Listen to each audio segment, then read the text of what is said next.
Good afternoon, everyone. So, our topic for today is all about financial literacy. Okay, when we say financial literacy, so iisipin natin na ang pag-uusapan nating hapon na ito is about money. So, ano ba yung pagkakaintindi natin sa pera? Talaga bang gagastusin lang natin yung pera natin? No, ito lang ba yung kaalaman natin? No? Kung ano ba yung magagawa ng pera sa atin. So, this afternoon, is pag-uusapan natin or madadagdagan yung kaalaman natin about financial. So, kung ano ba yung pwede nating gawin sa pera natin para lumago ito. So, in 21st century. So, financial literacy is the ability to understand how money works in the world, how someone manages to earn or make it, how that person manages it, or how or she invests it, that turns it into more, and how that person donates it to help others. So, tutulungan tayo para mas malaman natin kung paano ba gumalaw yung pera sa mundo natin or sa buhay natin mismo. So, tutulungan tayo kung paano din natin ito i-manage or para mapalago natin yung pera natin. No? So, or paano natin ito invest, saan natin ito i-invest, no? Kasi sometimes, aminin man natin o sa hindi, tayo mga Pilipino is talagang or tayo mga tao is talaga iniisip natin palagi yung salitang deserve. So, sometimes we work hard and then we spend it naman. Kasi nga, it deserve naman natin yon. Now, without knowing na pwede pang lumago yung pera natin. So, kung iisipin mo bitaw yung mga negosyante, yung pera nila kapag sumobra is hindi nila pinaparty-party. So, ginagamit nila yan pangpuhunan ng pampuhunan. So, kaya nga yung mayaman yung mga Chinese kasi nga hindi din naman sila literally mahilig sa party. So, tayo kasi mga Pilipino or tayong mga tao is sometimes mahilig tayo sa salitang deserve natin to, nagtrabaho ako kaya gagastusin ko to. Pagkabukas, wala na tayong pera kasi nga ginastos na natin. Kasi nga deserve natin yon and deserve din natin maghirap din. Kasi nga yun, mahilig tayo sa salitang deserve. So, yun. So, pag-uusapan natin yung financial literacy ngayong hapon na ito. So, financial literacy is the ability to read, analyze, manage, and communicate about the personal financial conditions that affect material well-being. It includes the ability to discern financial choices, discuss money and financial issues without discomfort. So, in financial literacy is nagkakaroon tayo or nadadagdagan yung kaalaman natin to yung abilidad natin to read and to analyze and then pag-manage na din sa perang meron tayo. Ano ko na Shopee, Yun. So, na nakaka-affect din naman sa material well-being natin. And then, kapag sinasabi natin, and included din dito yung ability to discern financial choices. So, makaka-notice tayo kung ano ba yung mga financial choices natin. So, yung pera ba natin is talagang ilagay lang natin dito, gagastusin natin, or ibibili natin ng properties or ng kahit na anumang gamit na maaaring pagkakakitaan natin. So, meron tayong abilidad na maka-analyze and ma-manage yung pera natin. Kasi sometimes, minsan kapag yung pera is nasa sayo or mahawakan mo yung pera mo is madali lang talaga maubos. Kapag ibili mo naman ng mga lupa, sometimes ma-scam ka din, no, kapag i-invest mo. So, in financial literacy, tutulungan tayo, no, matutulungan tayo dito on how to kanang discuss money and financial issues without discomfort. So, talagang alam natin kung ano yung gagawin natin sa ating mga pera. And some other people refers financial literacy to number one is knowledge of financial product. When I say financial products, so nakakapaloob dito is yung stock versus bond. So kapag familiar tayo sa sinasabing bibili ka ng share sa isang kumpanya and you own a small portion of that company. So, like for example, merong company na papalugi na, so wala silang choice kundi ibenta yung share na meron sila doon sa investor na kanang interested naman din sa company mo. And then, yung investor na bumili naman ng stock or ng stocks sa iyo is magkakaroon siya ng karapatan doon sa company mo. Kasi nga, bumili siya ng stocks sa iyo or depende sa stocks na bibilhin niya. No? Even though ikaw pa rin yung may-ari, pero nagkakaroon siya ng karapatan sa company mo kasi nga bumili siya ng stocks, no? And then meron ding a bond. Kapag sinasabi nating bond, it is a loan taken out by a company. So kapag yung company nga nalulugi yung isang company, so mangungutang siya or mag-loan siya sa gobyerno or kahit saan mang kuan ka ng private institutions or public, so mangungutang siya. It is a loan na ibabalik din naman. So, yan yung tinatawag na bond. Yun yung kaibahan ng stock versus bond. And then, meron ding two types of mortgages na dapat alam natin ito, no? Dapat meron tayong knowledge about financial products. So, meron dalawang types ng mortgages. Kapag sinasabi natin mortgage, ibig sabihin, ito yung pagsasangla natin. Like for example, meron kang accessories na isasanla mo sa kahit saan mong sanglaan dyan. So, minsan kasi yung rate, no, yung interest, yung rate ng produkto na meron tayo, minsan tataas, bababa yung rate niya. Like for example, yung necklace mo is kapag isasanla mo ito sa pawn shop is ang value nito ay, like for example, 5,000 ngayong buwan na ito. Sa susunod na buwan is mag-iiba din naman yan dahil nga sa ekonomiya na meron tayo. Pabago-bago, 'di ba? So minsan babagsak ang ekonomiya natin, minsan minsan tataas yung ekonomiya na meron tayo dito sa Pilipinas. So meron siyang dalawang types ng mortgage. So, number one is ay fixed and adjustable rate mortgages. Kapag sinasabi natin fixed, it has an interest that remains unchanged throughout the loan term. So, your payment will remain the same each month. So, kahit man magbago yung economy rate natin dito sa Pilipinas, walang pagbabago kapag yung napili mo is fixed. No, hindi talaga siya magbabago kahit man magtaas yung kanyang rate. Unlike naman sa ARM or the adjustable rate mortgages, no, have interest rates that can change based on broader market trends. So, kung for example, tataas yung rate ng produkto mo or ng anumang isinangla mo, is tataas din yung interest niya. Like for example, yung babayaran mo. So, yun yung ARM. So, dapat alam natin yun, no? Dapat dapat knowledgeable tayo about financial products na mga ganon. Next is knowledge of financial concepts. Okay, what are these financial concepts? Now, like budgeting, saving, borrowing, and repaying debt and investing. So, sometimes, we cannot deny the fact na mayroon talaga mga tao na magaling mangutang at hindi naman marunong magbayad. No? Sometimes, yung napapatulfo pa yung mga inuutangan kasi nga na ano daw sila, nag-ano daw ng threats. Sometimes sila din, nakatanggap din sila ng mga death threats or something like that. Meron din tayong kinatawag na compounding. So, ang compounding, it is the power of compound interest. Okay, itong compounding interest, it is an interest that your money's interest, compound interest. Okay, ang compound interest, ito yung pera mo, yung interest ng pera mo is mag-i-interest pa. Like for example, meron kang 100 pesos.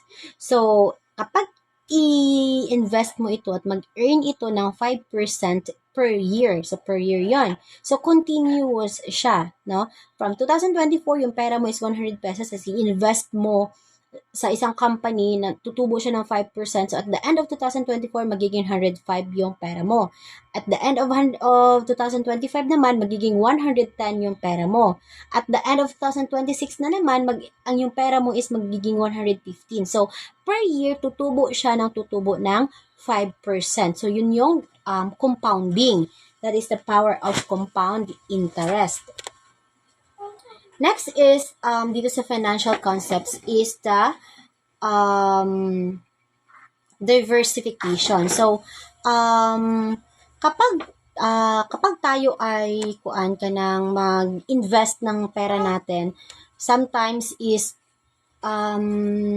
kung ano yung perang malaki ang tubo, kung ano yung investment na easy money for us, is talagang minsan doon tayo kasi nga masaya tayo makarinig ng easy money gaya ng nangyari before yung sa investment scam na nangyayari nung pandemic time, no? Kung financial literate lang tayo noon, is talagang konti lang yung ma-scam doon. Imagine natin, yung mga kababayan natin o yung karating barangay natin, binenta nila yung mga kalupaan nila, binenta nila yung mga karabaw nila.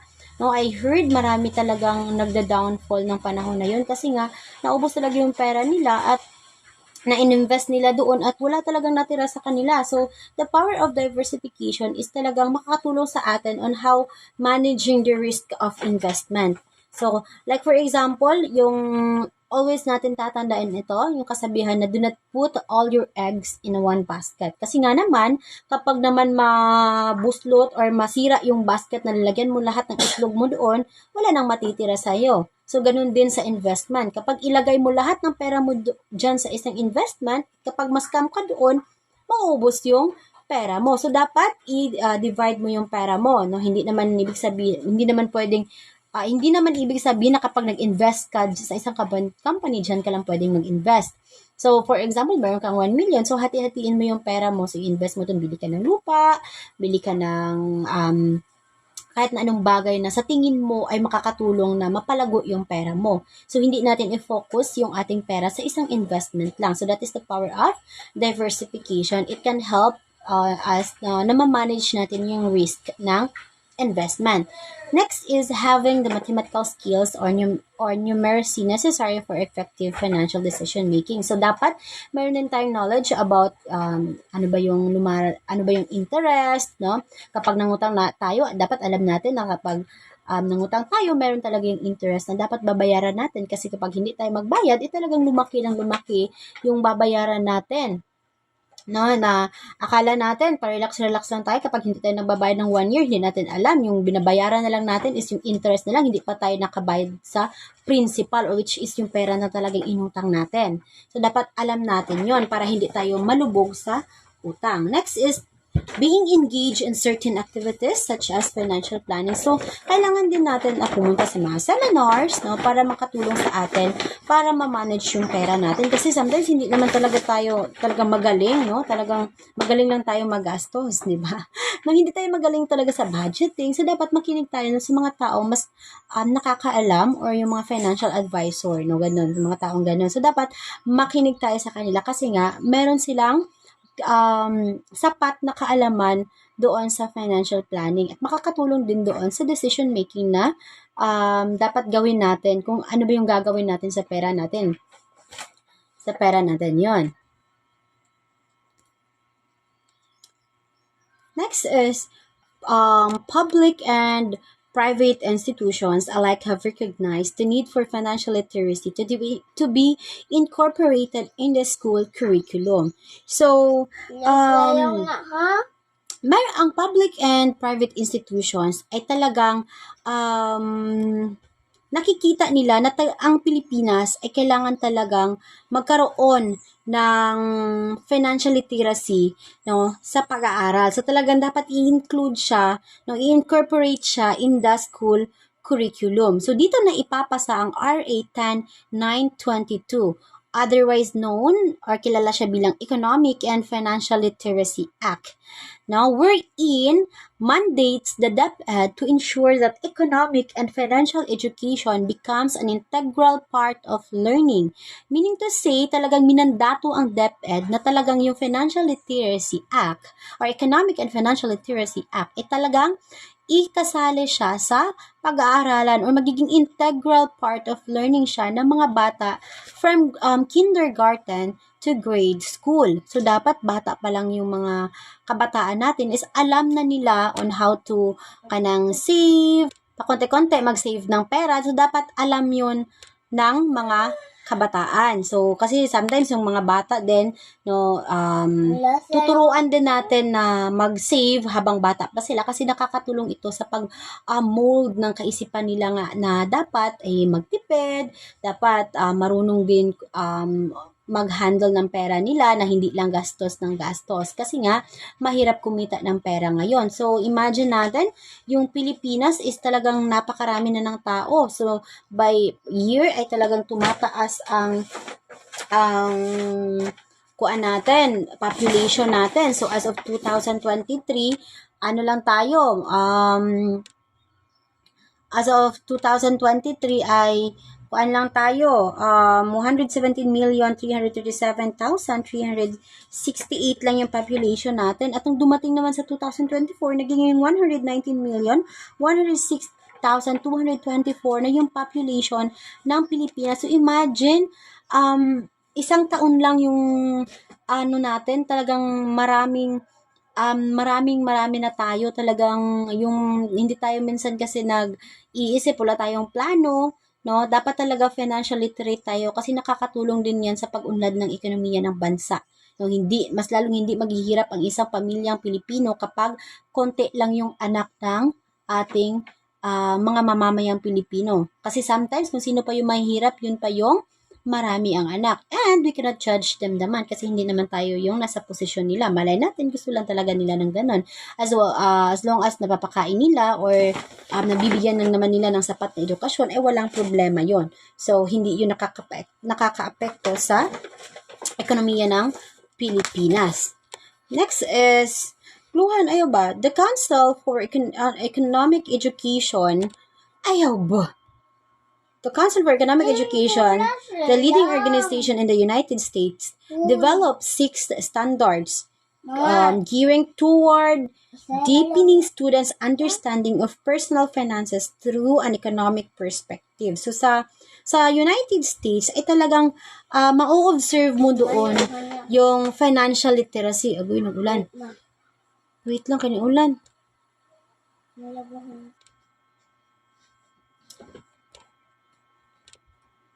So, these are the 6 standards and key concepts na talagang dinevelop sa US para matulungan yung mga estudyante nila na magkaroon ng deep understanding about financial. Okay, the number 1 is earning income. So, income earned or received by people, government programs that affect income, types of income and taxes, different types of income. So, alam naman natin na talagang kahit na anong trabaho is maka-earn tayo ng income, no? Even doon naman sa government programs na binibigay sa atin na nakakatulong sa income natin mga mamamayang Pilipino, like for example sa 4Ps, no? Talagang nakakatulong or nakakadagdag yun, no, sa income ng ating mga kababayan. Meron ding types of income and taxes. So, meron mga income na talagang nagkakaroon ng tax. Okay? Kapag yung income mo, kapag yung sweldo mo, sumasahod ka ng 250,000 annual, no? Ibig sabihin, kapag nagkakaroon ka ng 20,833 monthly, no? Wala ka pang pababa, wala kang tax na babayaran doon. Pero kapag yung income mo as tataas na siya sa 250,000 annually na pataas is magkakaroon ka ng tax depende doon sa saan ka nagtatrabaho. So, like, for example, sa government or public institutions ba yan, no, magkakaroon yan ng taxes. Merong different types of income and different types of taxes. So, merong mga exempted doon sa tax na walang binabayar yung tax, yung mga minimum wages. Okay?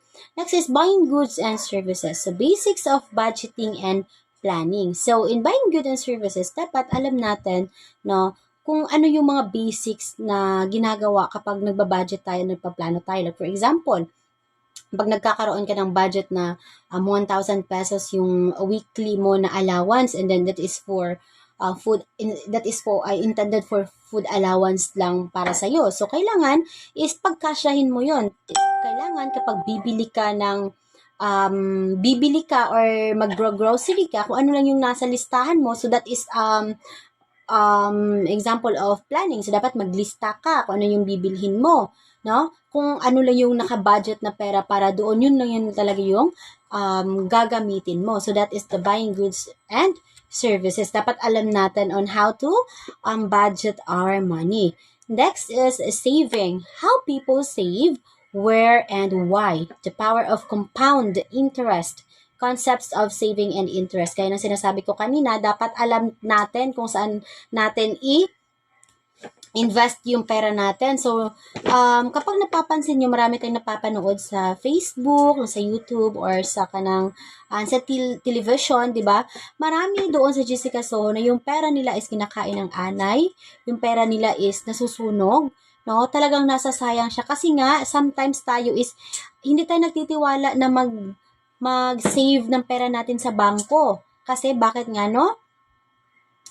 Konti lang yung pera natin. That is one example yan. Natakot din tayo ma-scam. So, dapat alam natin yung the power of compound interest. Yung pera natin kapag maglagay tayo sa bangko, kasi kapag ilagay natin yung pera natin sa bangko, is talagang tutubo yan siya per year. So, tutubo siya ng tutubo. No? Gaya ng the power of compound interest. Yung pera mo is tutubo siya next year, tutubo. Kasi yung tao is hindi nila alam kung paano mag-save, no? Or kung saan at kung bakit nag-save sila. Na sometimes tayo is nag-save lang tayo kasi gusto natin bumili ng ganyan. Bumili tayo ng iPhone 14 and then 100,000 pa lang yung pera natin and yung iPhone is magkano yun? 120,000. Ganon. So talagang mag-save tayo. So sometimes meron tayong ganon. At saan natin is-save yung pera natin? So dapat alam natin na merong kaukulang lagayan ng pera natin, which is dapat sa bangko, no? Kasi talaga hindi naman siya advisable talaga na yung pera is itago mo lang sa bahay mo. Kasi nga, mayroong mga possibilities na mangyayari ang gano'n na magkakaroon ng sunog, kakainin ng anay. So, may mga instances na talagang hindi naman natin alam or hindi natin ma-predict yung pwedeng mangyari, no? Talagang wala na ding pananagutan ang bangko doon. Kasi sila lang naman yung mayroong kakayahan na mag-change ng pera natin, no? Palit ng pera natin, no? Kapag na punit, something like that. Next is using credit. So, why people use credit and the source of credit? Then, the consumer protection law. So, maririnig ninyo ito sa inyong mga kabahayan or kahit saan man, no? Na yung kasabihan na hindi kasi kami magkakaroon ng gamit kapag hindi kami nangungutang. So, mayroong mga taong gano'n na nangungutang tayo para magkaroon tayo ng gamit.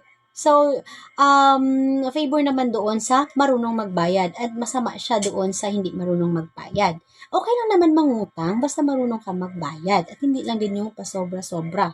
Okay? At marami din namang nag-o-offer ng nagpapautang na mababa yung interest na binibigay nila. So, dapat alam natin, huwag tayong mangutang sa 5-6. Nagilaglag ang 5-6. Huwag tayong mangutang sa 5-6 kasi nga, ang laki ng interest na mangutang tayo sa mga yung konti lang yung interest, no? Yung makakaapas din yung pobre, yung ganon. So, dapat alam natin kung bakit tayo nangutang. Hindi lang yung mangutang tayo dahil lang wala lang. Gusto ko lang yung bagay na yun, kaya utangin ko. Dapat hindi yun. I-discuss yun ng kaklase natin mamaya. Yung about kung paano ba yung gagamitin yung pera, kung paano ba gagamitin yung pera mo, no? Kung ano yung unahin mo, whether your wants or your needs, so something like that. So, dapat, okay lang nga mangutang, basta yung utangin mo is talagang alam mo naman na understandable siya na dapat maintindihan ng taong bayan kung bakit ka nangutang, no? Sometimes kasi yung tao utang ng utang, wala namang nakikita, wala namang mapupuntahan yung perang inutang niya. Next is protecting and insuring.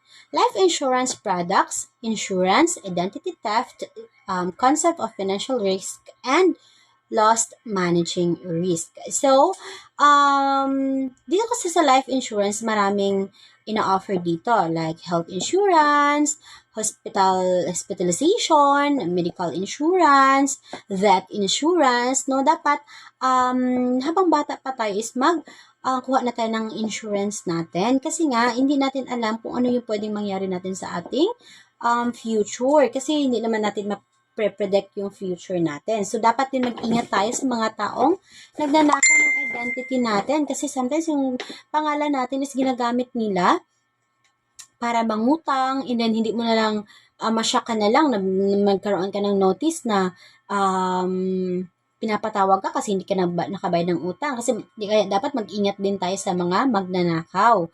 And then dapat alam din natin yung sinasabi ko niya, yung concept of financial risk and loss na sa investment, dapat alam natin no kung paano natin i-manage yon. Next is financial and investing. So, concepts of financial investing, variety of possible investments, how diversification can reduce risk, calculate rates of return. So, marami kasing financial investment na ino-offer sa atin. So, nasa atin na lang yun, no? Kailangan din tayo mag-imbestiga no, doon sa mga investment na nag-o-offer sa atin na dapat talagang hindi tayo mai-scam doon. And then yung diversification na sinasabi ko kanina na makakatutulong sa atin no na hindi tayo na ma-reduce yung risk doon sa pag-invest natin. So next is pag-uusapan natin yung benefits of financial literacy and how financial literacy work here in the Philippines na i-discuss ng ating classmates. So that's all for today, everyone. Thank you so much.